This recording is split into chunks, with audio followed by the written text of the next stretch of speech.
Genesis chapter 26. There was a famine in the land, distinct from the earlier one that had occurred in the days of Abraham, and Isaac went down to Abimelech, king of the Philistines in Gerar. The Lord appeared to him and said, "Do not go down to Egypt, but camp in this land wherever I tell you. Sojourn in this land, and I will be with you and bless you, for to you and your descendants I will give all these lands, in fulfillment of the oath that I swore to your father Abraham. I will make your descendants as numerous as the stars in the sky, and I will give them all these lands, and in your descendants all the nations of the earth will find blessing. This because Abraham obeyed me, keeping my mandate, my commandments, my ordinances, and my instructions." So Isaac settled in Gerar. When the men of the place asked questions about his wife, he answered, "She is my sister."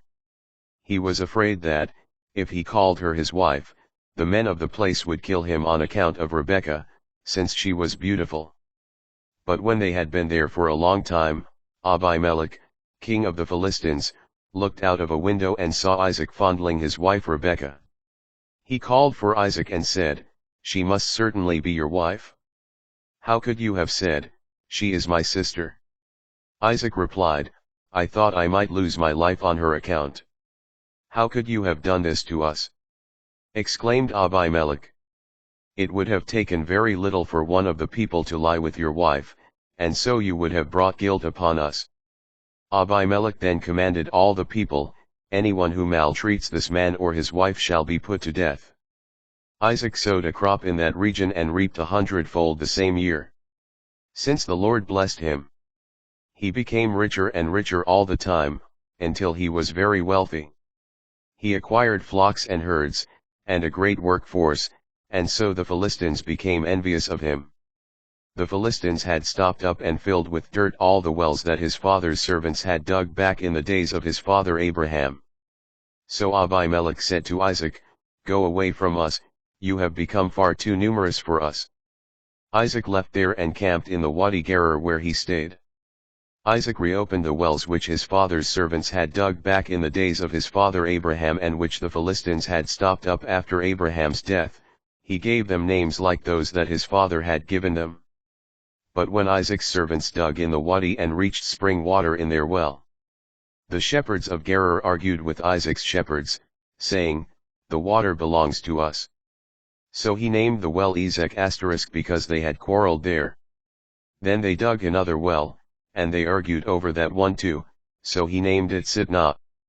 So he moved on from there and dug still another well, but over this one they did not argue. He named it Rehoboth, and said, "Because the Lord has now given us ample room, we shall flourish in the land." From there Isaac went up to Beersheba. The same night the Lord appeared to him and said, "I am the God of Abraham, your father. Do not fear, for I am with you. I will bless you and multiply your descendants for the sake of Abraham, my servant." So Isaac built an altar there and invoked the Lord by name. After he had pitched his tent there, Isaac's servants began to dig a well nearby. Then Abimelech came to him from Gerar, with Ahuzzath, his counselor, and Phicol, the general of his army. Isaac asked them, "Why have you come to me, since you hate me and have driven me away from you?"